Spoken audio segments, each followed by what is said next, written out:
la adoración y el servicio glorifican a Dios.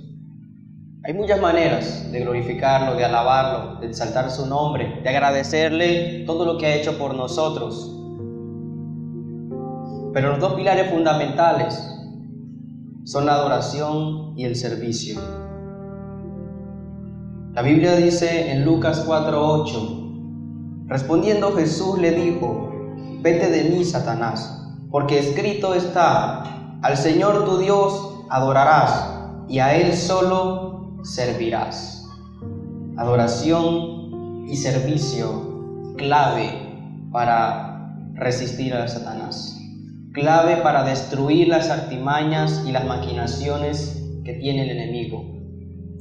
Si hay algo que le molesta en gran manera a Satanás es que el pueblo adore a Dios, que el pueblo le alabe a Dios, que en vez de servirle a Él, a lo malo, le sirvan a lo bueno.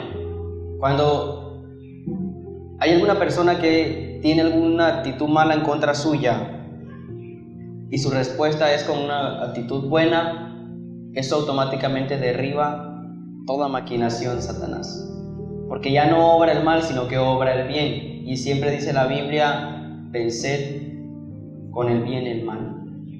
Esa es una clave de lo que son adoradores y de lo que le sirven a Dios. Porque Satanás intenta colocar en nuestro corazón muchos dardos, muchas minas para que no le sirvamos a Dios. Intenta que no seamos adoradores. Intenta ponernos trabas para que nosotros vayamos a la presencia de Dios. Trabas como: si tú no te pones X o Y vestido, no puedes acercarte a Dios. Si tú no perteneces a tal denominación, entonces tú no eres hijo de Dios. Ese tipo de pensamientos dentro de la iglesia de Cristo no son aceptables, porque Jesús pagó un precio muy alto en la cruz para que usted se pudiese acercar al Padre. Dice que Él vino a reconciliarnos con el Padre, y si Él vino a reconciliarnos, entonces no hay ningún impedimento para que usted se acerque a Dios. Yo lo he dicho muchas veces: el que quiera ponerle trabas a las personas para que se acerquen a Dios con parámetros humanos, que vaya y se sacrifique, que vaya y se crucifique y primero pague el precio. Si usted quiere ser de las personas que le pone parámetros para acercarse a Dios, entonces primero vaya y pague la cruz, pague el precio que le tocó pagar a Cristo por las almas. Solo así usted tiene el derecho de impedirles a las personas o de darles el permiso para que se acerquen a Dios, porque ya no estamos bajo esa ley. Ya nosotros podemos acercarnos, dice la palabra, acercarnos confiadamente al trono de la gracia. Y el trono de la gracia significa que siempre tenemos disponibilidad de acercarnos a Él, que estamos a la distancia de una oración de acercarnos a Él. Y si estamos a una oración de distancia, se pregunta usted en su corazón: ¿por qué tantas personas no lo buscan? Por las mismas estrategias de Satanás. Minan el corazón del ser humano, que en la iglesia se roban el dinero, que en la iglesia son hipócritas, que en la iglesia echan mentiras. Déjenme decirle algo, mis hermanos: la iglesia no es ningún club de millonarios, no es un club de santos. Es un lugar donde las personas que necesitan de Dios se reúnen. Podríamos decirlo así: un hospital de enfermos espirituales. Por eso Cristo vino con su iglesia, por eso la levantó, por eso la protege y la guarda, porque es el lugar donde uno se acerca confiadamente a Dios. Porque en nuestras fuerzas humanas no podemos agradarlo. Esta carne no agrada a Dios. Entonces, si no hay oportunidades para que uno se acerque, ¿de qué manera vamos a poder conseguirlo? Entonces el sacrificio de Jesucristo es la puerta abierta al cielo. Es la puerta abierta al cielo. Dios conoce su creación, así como la madre conoce a sus hijos. Sabe de qué son capaces y de qué no son capaces. Dios sabe que en la humanidad nadie se iba a crucificar. Nadie iba a pagar ese precio. Nadie iba a tomar esa decisión de morir por los pecados. No tenían esa fe. Entonces Jesucristo se hizo humano y rompió todos los esquemas. y pagó el precio por las almas. Un precio muy alto, demasiado alto. Satanás ofrece ciertos engaños a la hora de que el pueblo busque la presencia de Dios. Acuérdense, en este mismo pasaje, en este mismo capítulo de la Biblia, dice que Satanás le ofreció todos los reinos de este mundo a Jesús. Y le dijo: todo esto te daré si postrado me adorares. Pero Jesús hace lo que todo un hijo de Dios debe hacer en ese momento: poner sus ojos en las cosas de arriba. El Hijo de Dios tiene un discernimiento espiritual que le permite ser libre, y es: yo no tengo por qué conformarme con lo poquito que me puede ofrecer el mundo a través de lo malo. ¿Por qué Jesús no acepta los reinos de esta tierra? Porque Jesús sabía, primero, que su reino no era de este mundo, y segundo, sabía que con la cruz, incluso no solo iba a salvar las almas, sino que iba a tomar todo el control. Satanás nada más le ofrecía los reinos, que se entretuviera con el dinero, la fama y todo eso. Pero Jesús dijo: no, eso no es lo que un hijo de Dios se va a entretener allí. Porque eso que tú me estás ofreciendo también es de mi Padre. Satanás ofrece cosas que ni siquiera son de Él. Entonces, el discernimiento debe llevarnos a poner los ojos en las cosas que son de arriba. A usted el mundo le va a ofrecer muchas cosas, pero le digo algo: usted en el campo espiritual toma el control de eso que le ofrecen y de mucho más, sin tener que hacer cosas malas. Porque el mundo se lo ofrece a través de que usted renuncie a su dignidad, a través de que usted renuncie a su familia, unos cuantos millones de más en un sueldo a costo de perder a su esposa y a sus hijos. Eso es lo que el mundo le ofrece. Pero ¿sabe qué te dice Dios a través del discernimiento? Te dice: yo te puedo pagar 3 veces más de ese salario y pasas más tiempo con tu esposa y con tus hijos. Ese es Dios. Por eso Jesucristo no dijo: yo no me voy a entretener con los reinos de este mundo, porque esos reinos ya están perdidos. Estaban mal. Satanás estaba ofreciéndole a Jesús sobras, basura, por así decirlo, porque Jesús sabía que la corrupción del ser humano había hecho caer todo eso, ya no tenía tanto valor. Entonces, miren el discernimiento de nuestro Señor Jesucristo, porque el cristiano tiende a entretenerse mucho, a dejarse engañar por las cosas que son de aquí abajo y no por las cosas que son de arriba. Y las cosas de arriba son mucho más grandes. Los padres muchas veces abandonan a sus hijos porque Satanás les vende la idea de darles más dinero para la universidad, darles más dinero para la merienda. Compensa que no puede pasar ni un rato con ellos al día porque le toca viajar demasiado, porque su trabajo es excesivamente absorbente. Entonces, tu pensamiento en tu corazón de padre es: mi hijo tiene lo que necesita porque tiene un buen colegio, mi hijo tiene lo que necesita porque tiene un buen transporte, le acabo de comprar una excelente bicicleta, tiene un buen teléfono. Hay muchas cosas que Satanás comienza, como le hizo a Jesús, a ofrecerle. Tu hijo tiene esto. Entonces tu corazón de padre te engaña. Dice: engañoso es el corazón más que todas las cosas. Te engaña y te hace sentir que como tu hijo tiene buenas cosas gracias a tu trabajo, entonces está bien. Pero lo único que está haciendo Satanás es nublarte. Porque mientras tú estás trabajando, Satanás, con todo y bicicleta, teléfono y buen transporte y buen colegio, está minando el corazón de tu hijo. Está sembrando cosas en él que tú no estás viendo. Cuando tú quieres tomar el control, ya es demasiado tarde.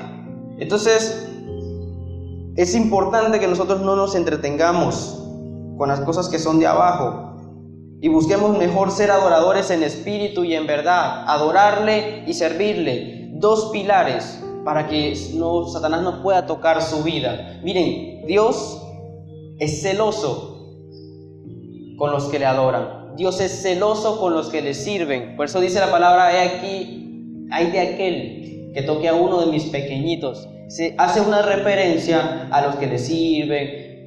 Ustedes leen la Biblia. ¿Qué pasaba cuando se metían con uno de los hijos de Dios? Con un sacerdote, con un levita o con la congregación. ¿Qué pasaba? Dice, cosa tremenda es despertar la ira del Dios vivo. Un faraón tuvo la osadía de tener cautivo al pueblo de Dios.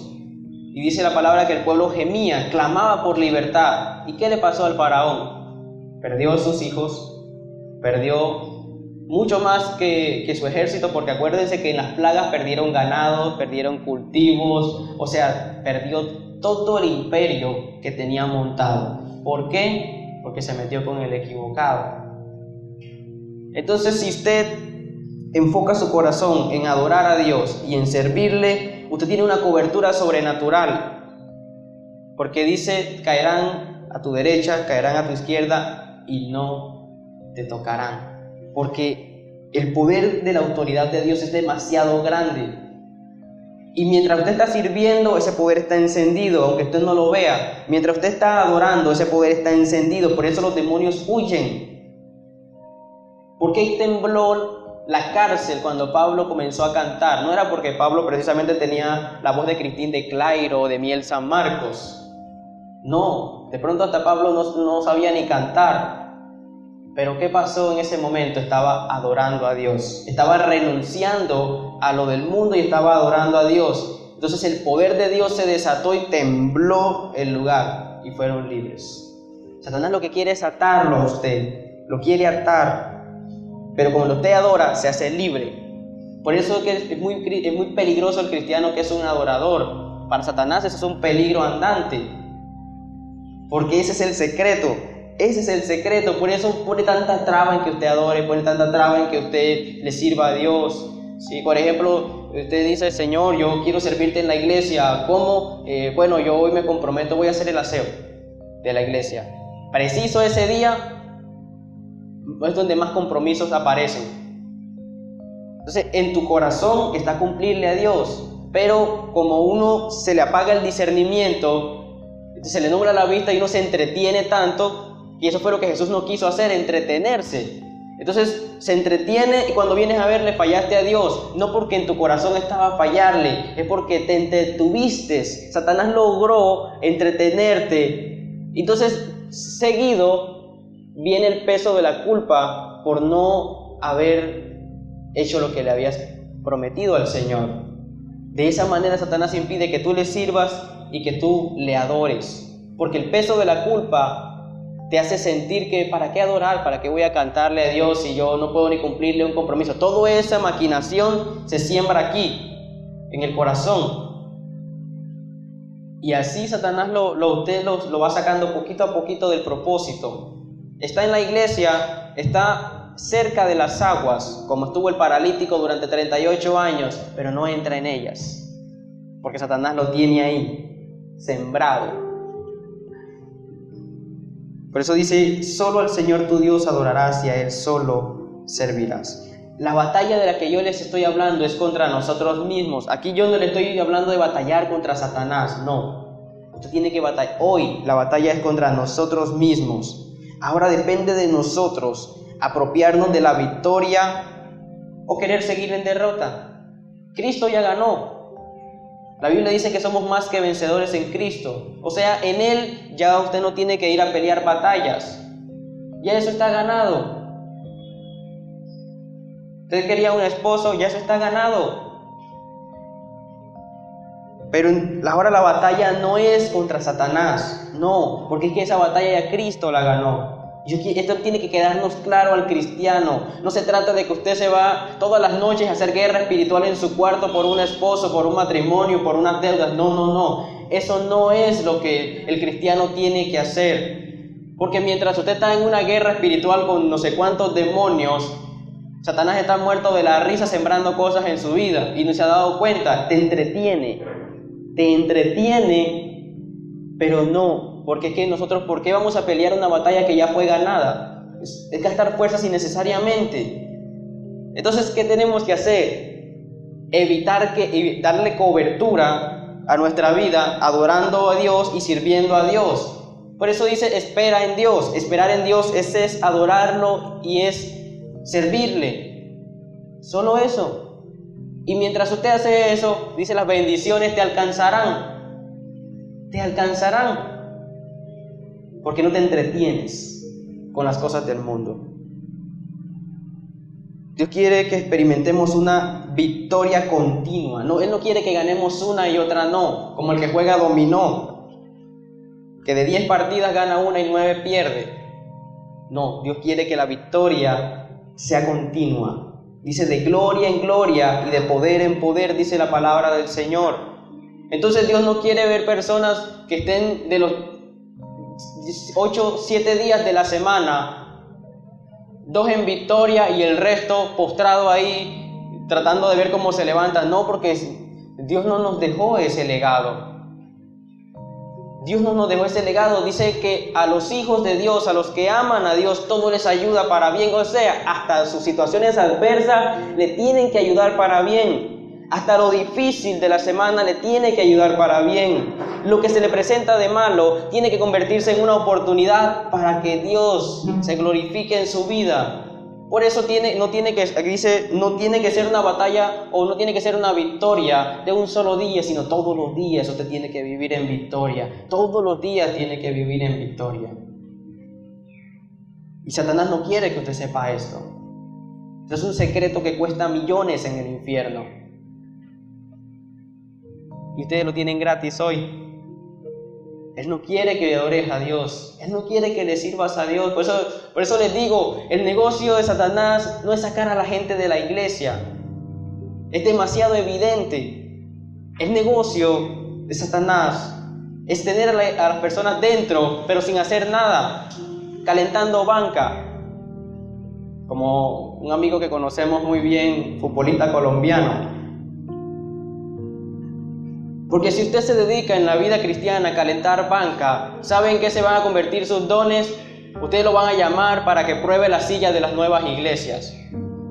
Ustedes lo van a llamar para que usted diseñe las sillas de las nuevas iglesias. Va a decir, mi hermano, siéntese. Y me dice si más adelante, más para atrás, si lo ponemos más acolchadito. ¿Por qué? Porque a eso queda reducido un cristiano cuando se deja seducir, entretener.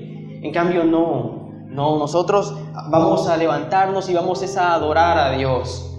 Porque mientras nosotros estamos haciendo eso, las batallas en el ámbito espiritual están siendo ganadas. Porque el poder de la adoración es algo que todavía Satanás no ha entendido. O bueno, corrijo, sí sabe, porque él era el ángel que más adoraba en el cielo. Entonces, como él sabe el poder que eso tiene, ¿qué evita? Que el cristiano lo haga.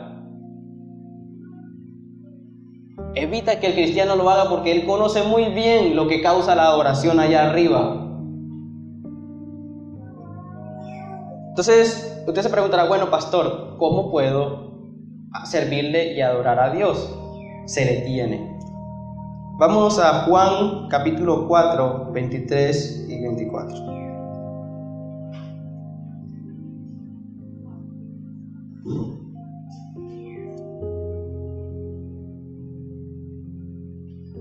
Juan capítulo 4, versículos 23 y 24.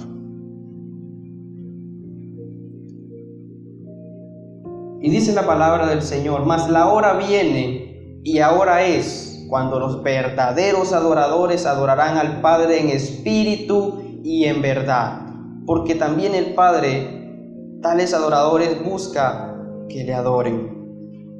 Dios es espíritu, y los que le adoran en espíritu y en verdad es necesario que le adoren. Es necesario que le adoren. Es necesario. Y dice, busca adoradores en espíritu y en verdad. Por eso la adoración no es física, la adoración es espiritual. La adoración es una actitud del corazón. No se trata de si usted tiene unas cuerdas vocales prodigiosas. No se trata si usted toca excelente un instrumento. No, porque usted no está adorando a los hombres. Usted no está cantando, al menos no en la iglesia, usted no está cantando para los hombres.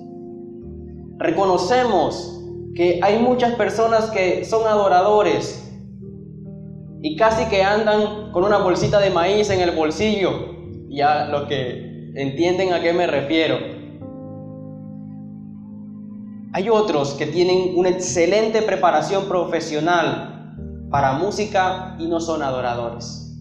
no pasa nada, porque esto es espiritual. No se trata de su apariencia física, se trata del corazón con el que usted le adora a Dios.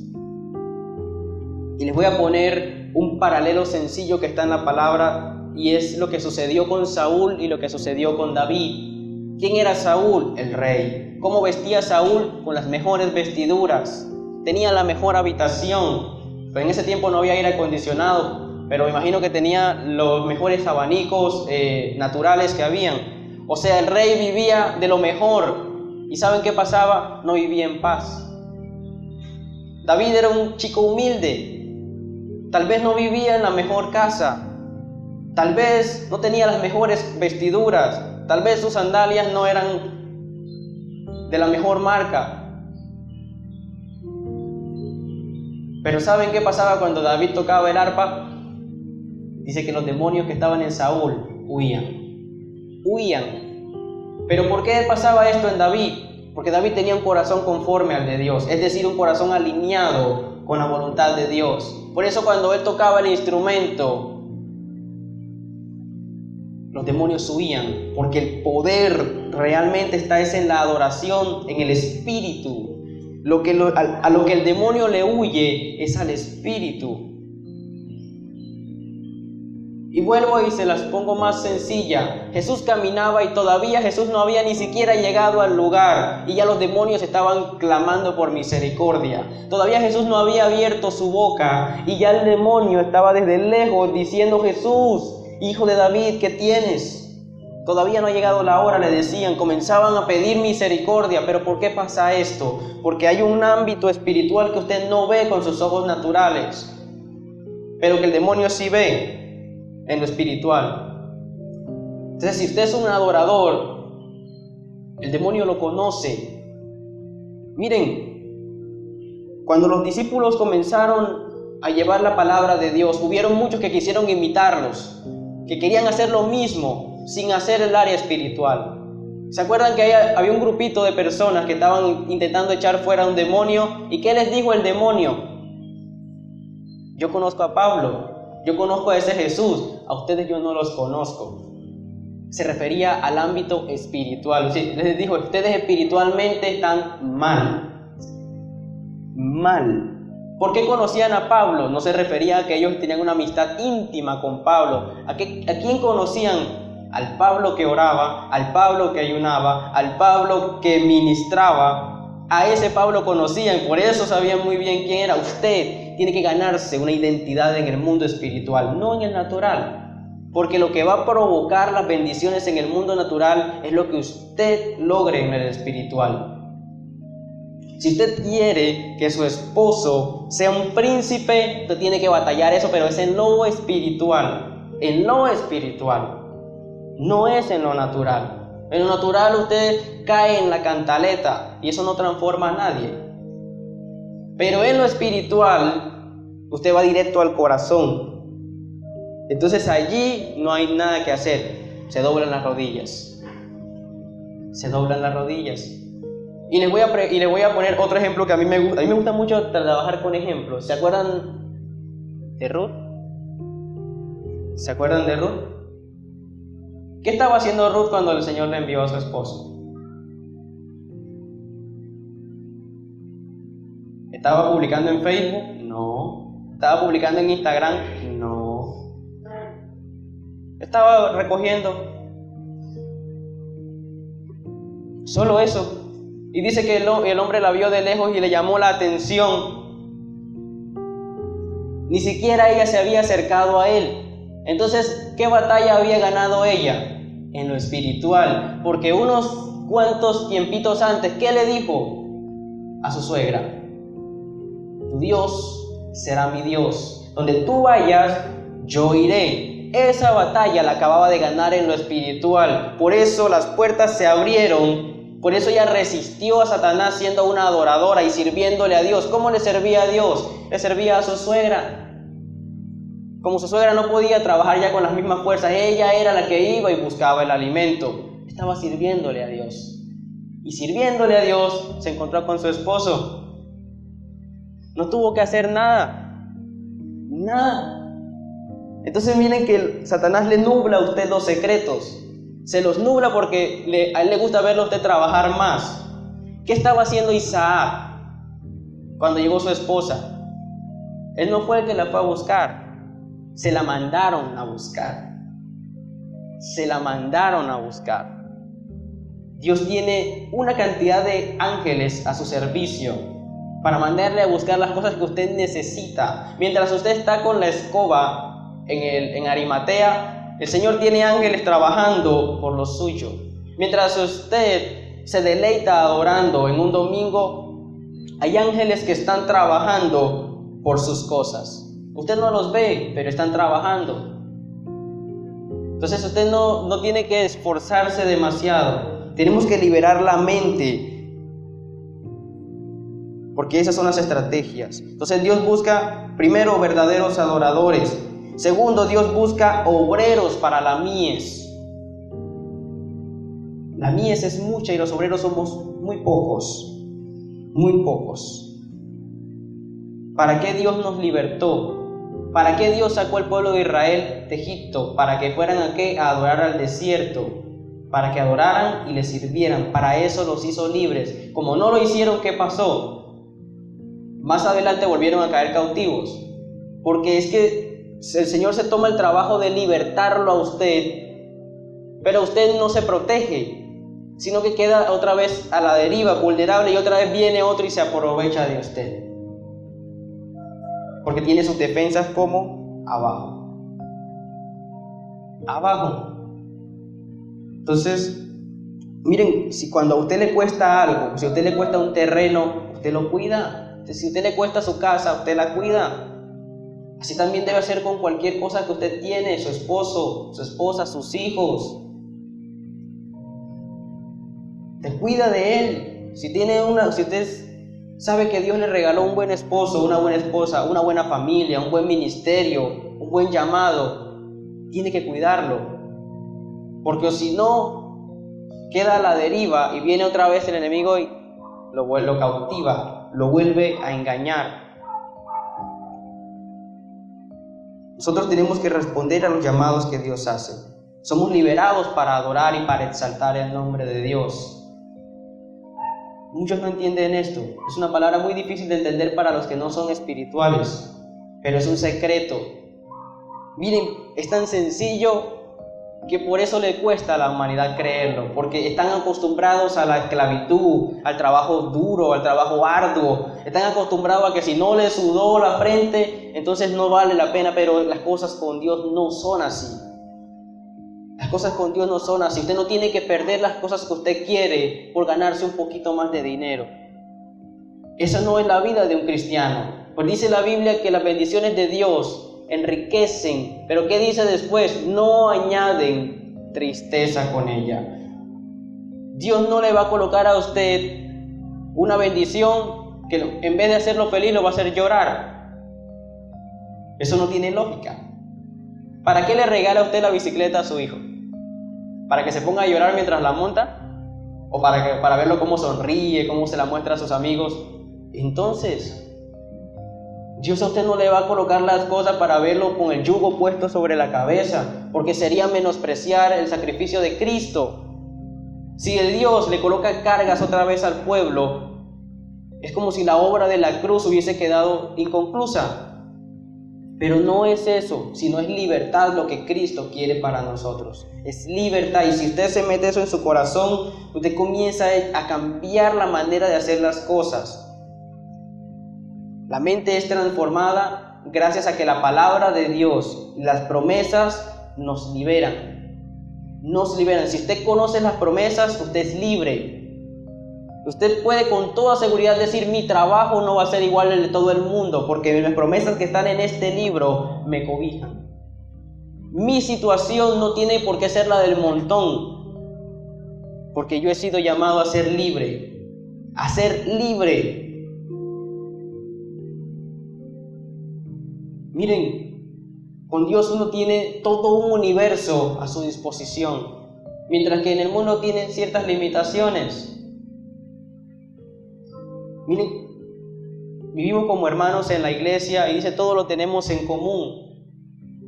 Hay veces que uno no tiene, hay veces que otro hermano no tiene, pero como todos somos una sola familia, siempre hay alguien que extiende la mano. Esa es una ventaja de vivir con Dios. Dios le mueve el corazón. Así su vecino, que también es cristiano, no sepa su situación, pero Dios sí sabe y mueve el corazón. Dios sí sabe. Si a usted se les pichó el carro, ¿cuántos hermanos usted tiene? A ver, ¿cuántos tienen carro aquí? Yo por fe.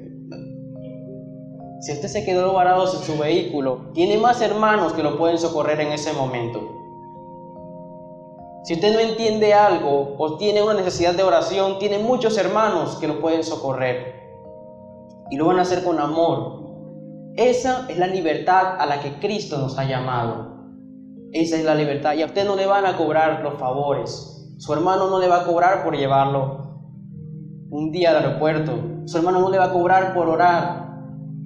Porque en Cristo todos somos libres, todos hemos sido sacados del mismo pozo de desesperación. Entonces, como yo salí, yo no tengo por qué no ayudar a otro a que también salga de ese lugar. Cada promesa de la Biblia, grabémonos esto, cada promesa de la Biblia es una victoria sobre Satanás. Miren, el ejército conmemora muchas cosas. Tiene placas, tiene monumentos que conmemoran victorias, terrenos ganados. ¿Por qué usted ve que en la antigüedad, en alguna parte del mundo todavía se hace, cuando un ejército conquista un territorio, ¿qué pone? Una bandera. ¿Qué significa? Esto es mío, me lo gané. Así como cuando el niño mira al hermanito y le dice, esto es mío, no te lo voy a prestar. Usted no le va a prestar a Satanás sus cosas. Si él viene con sus tentaciones y sus malos pensamientos, usted ábrale la Biblia y le dice, esto que tú me estás ofreciendo es mío. Es mío. Y así él, ¿qué hace? Nada, le toca retroceder. Le toca retroceder. Entonces, las promesas conmemoran victorias. Son el registro que Dios dejó para que usted sepa a quién pertenece y qué es lo que sí puede usted disfrutar. Por eso quedaron escritas allí, para que usted sepa que cada promesa, cada versículo que habla de lo que Dios hizo es su herramienta principal para no dejarse robar las cosas de Satanás. Mi pueblo se pierde por falta de conocimiento, por eso usted pierde las cosas.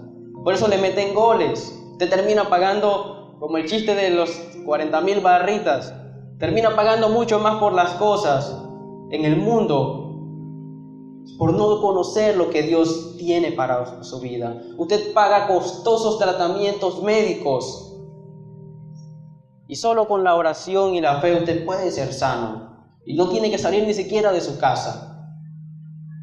Mientras usted se pega esos viajes hasta donde ese famoso médico que está visitando el país y se gasta mucho dinero en transporte, mucho dinero en pasajes, en alimentación, para que le digan que usted está enfermo, mejor invierta eso en unas vacaciones y ore.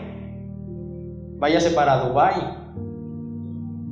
y allá cuando esté disfrutando de ese cuarto en Dubái, usted allá ora al Señor, yo soy sano, por eso yo no invierto en salud.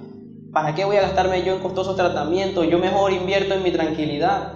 Invierto en irme para un lugar a orar y allá el Señor me sana. Porque dice la Biblia que nosotros por las llagas de la cruz fuimos sanados. O sea, usted está pagando por cosas que ya hasta pagaron por usted. ¿Por qué? Porque Satanás lo engañó. Le vende. Es como si a usted le vaciaran la casa un día y esas mismas personas volvieran a venderle las cosas a usted. Eso pasa. Eso quiso hacer Satanás con Jesús, venderle cosas, ofrecerle cosas que ni siquiera eran de él. A usted le pueden estar vendiendo cosas que son suyas, pero más caras. Más caras. No permitan que Satanás.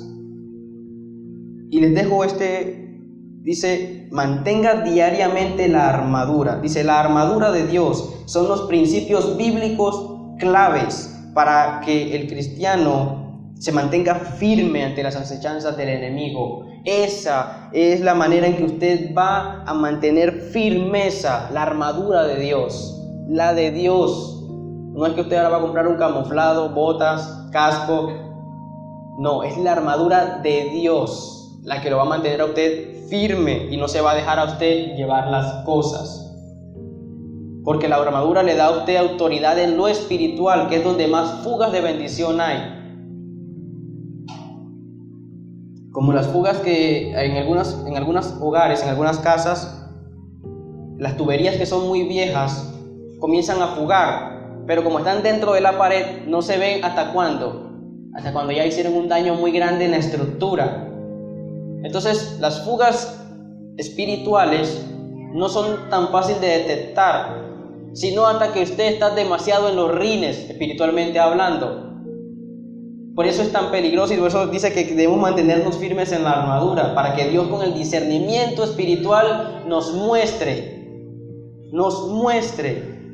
Porque es que Dios muestra, el Espíritu Santo habla. Me pasó algo curioso en estos días, que yo compartía en una casa y yo comencé a hablar de lo que sucede en los grupos de alabanza. Yo no sé por qué terminé hablando de eso. Y yo compartía el mensaje, hice un paralelo entre el mensaje y lo que sucede en los grupos de alabanza en la manera de adorar a Dios. Oh sorpresa, que una de las personas que estaba en esa casa escuchando el mensaje tenía un problema con el pianista. ¿Saben qué dijo esa personita después que yo me fui? ¿Qué unción tiene ese pastor? Yo no sabía nada. Pero ¿saben quién sabe? El Espíritu Santo sabe. Entonces, cuando usted está pasando por una dificultad, Dios le avisa dónde está la fuga para que usted vaya y la tape. Pero le voy a decir algo y se lo voy a decir en términos naturales. No compre para tapar esa fuga pegante barato. No compre tubo económico. Deje de estar comprando armadura económica. ¿Saben qué es la armadura económica? Tiempos muy cortos de oración, poquita lectura de la palabra, poquito ayuno. Usted está comprando una armadura económica. ¿Y sabes cuántas veces las compra? Muchas veces. Es mejor hacer una buena inversión que va a perdurar mucho tiempo. Yo todavía no tengo casa propia como tal, pero lo he visto en mis tías, en mis familiares que compran cosas económicas por ahorrarse unos pesitos y la compran 3-4 veces más. A la larga pagaron más caro que comprar una original. Entonces nosotros no tenemos por qué estar comprando vida espiritual económica. Y usted va a pagar las consecuencias de eso.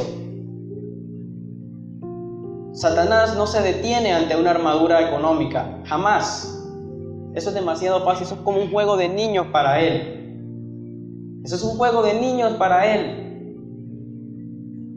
¿Por qué Satanás no se metió con Daniel? ¿Por qué no se metió con Abraham? ¿Qué armadura tenían estos hombres? Tremendas armaduras, robustas, poderosas. No la pudieron penetrar ni Nabucodonosor, ni Faraón, ni ninguno de estos grandes reyes. No pudieron penetrar esa armadura. Porque eran armaduras. ¿Cuántas veces oraba Daniel al día? Los que leen Biblia. 3. Era casi imposible penetrar esa armadura. No pudo ni el fuego. Y la armadura de Dios tiene algo que yo sé que los va a animar a fortalecer su armadura. Los que maquinaron contra Daniel, ¿dónde terminaron? Ahí está el secreto. Su armadura es una espada de doble filo. Mientras ellos vienen contra usted, la misma trampa que ellos prepararon, ahí caen. Porque usted tiene una armadura y a usted no lo van a tocar. Porque cada ataque hacia el cristiano fortalece su fe. Pero los que tienen armaduras originales, no baratas. En la económica lo atacan, le dañan la armadura y usted termina comprando otra. Y así se la pasan muchas veces. Dios cuida de nosotros. nos deleitemos en su presencia y Dios pone cercos. Yo quiero que finalicemos con este versículo. Vámonos a Job capítulo 1. Dios pone un cerco a su alrededor. Leemos Job 1 del 8 al 10.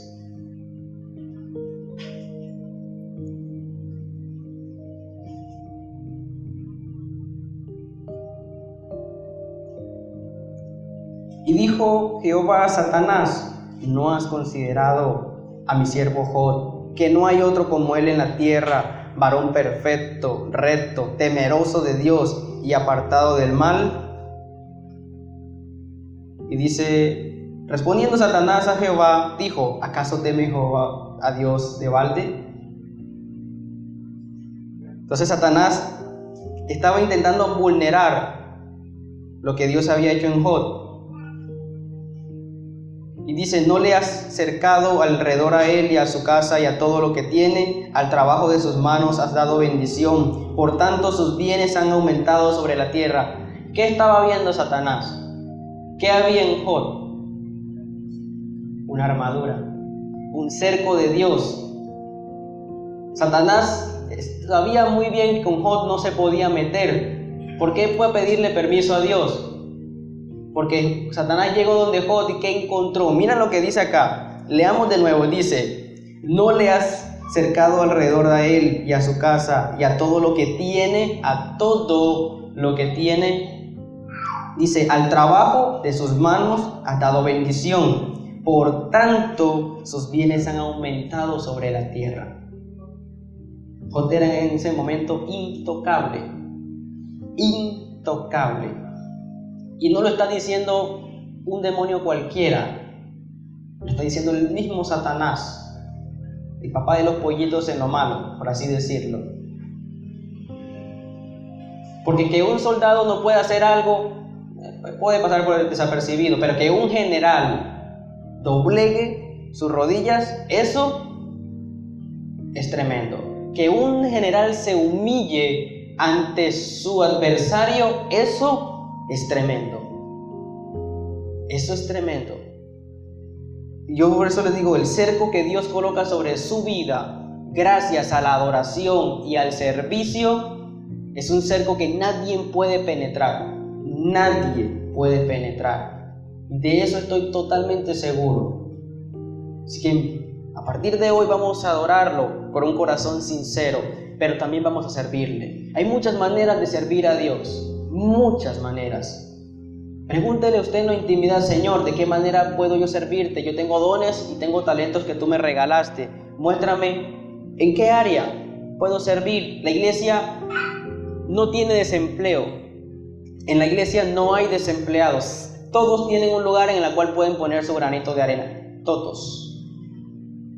Todos. Hay quienes lo hacen con sus bienes, hay quienes lo hacen con sus dones, hay quienes lo hacen con sus talentos. Pero todos en la viña del Señor tienen un lugar.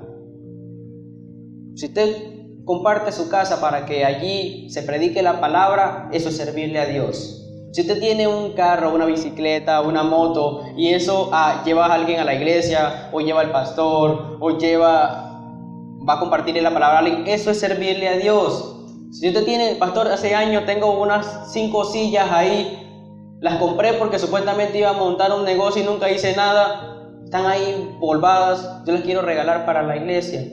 Eso es servirle a Dios. Hay tantas maneras de hacerlo. Uno no se debe limitar. Dios le mostrará en su corazón qué manera tiene usted. Yo no le puedo decir: usted haga esto, usted haga lo otro, porque no. El que sabe es Dios. ¿Qué tiene usted en su corazón con lo que le puede servir? No siempre es algo material. Hay veces son cosas espirituales. Usted se puede convertir, ejemplo, en un maestro de niños. Ejemplo, usted puede ser un gran ujier. Ejemplo, usted puede ser un predicador. Hay tantas maneras de servir a Dios y de mantener un cerco sobrenatural sobre su vida. Las madres, entréguenle sus hijos a Dios. Y Señor, tómalos, porque la verdad mi protección no es suficiente.